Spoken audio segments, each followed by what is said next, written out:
Good morning. This stuff is so good to go through in the Concordant commentary and the unveiling. I go through it and then I read it to you folks. But we're going to finish up the prophetic section and go into the 7 letters, or the 7 Ecclesias, dealing with the 7 letters. Thank you for joining me on this beautiful day on my deck. Alright, the vision is figurative.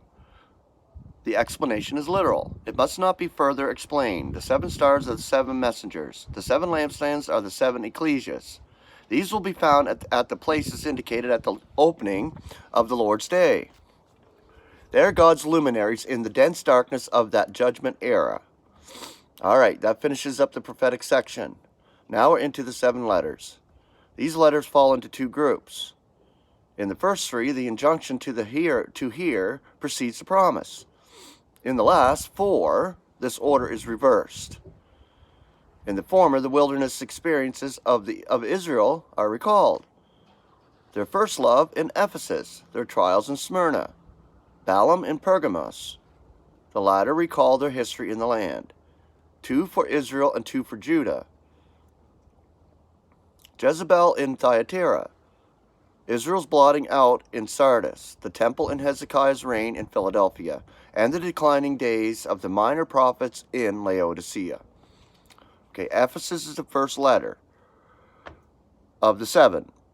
Their first love is an allusion to Israel's espousals in the wilderness.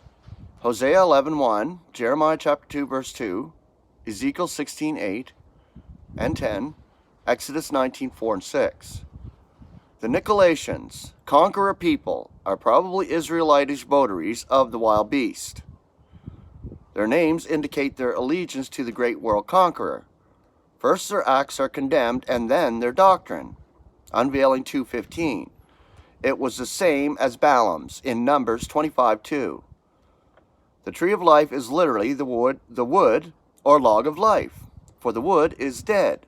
And in this phrase always speaks of life out of death or resurrection. The promise reminds us of the tree of life in Eden, and has its consummation in the New Jerusalem. Unveiling 22 verse 2. Our destiny is among the celestials. It says here heaven, but among the celestials. Ephesians 1:3. The next one is Smyrna. In each message, the Lord alludes to such particulars of the preceding vision as meet the case of the Ecclesia. His resurrection life is a pledge of the wreath of life, his promises to those who are faithful until death. What force can there be to claim to be Jews unless Smyrna, the Smyrnan Ecclesia was composed of Jews? Their allegiance to Satan's or the adversary's synagogue would have no point if the Smyrnanites did not belong to God's synagogue.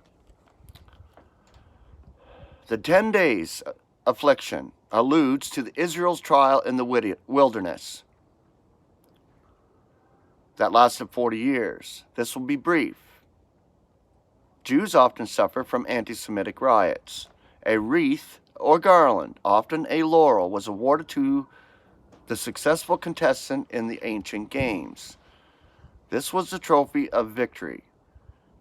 It is not the symbol of rule, but the reward of the faithful effort. The wreath of life will be worn by all who gain life as a reward of their deeds.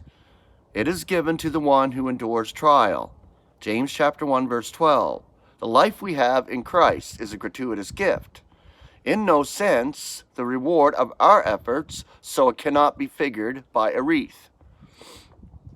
The allusion in this promise is to the entrance of death when Adam sinned. The fulfillment of the promise will wait until the great white throne judgment. Unveiling chapter 20 verse 11.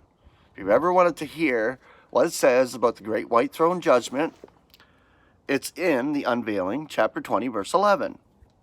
This promise cannot be applied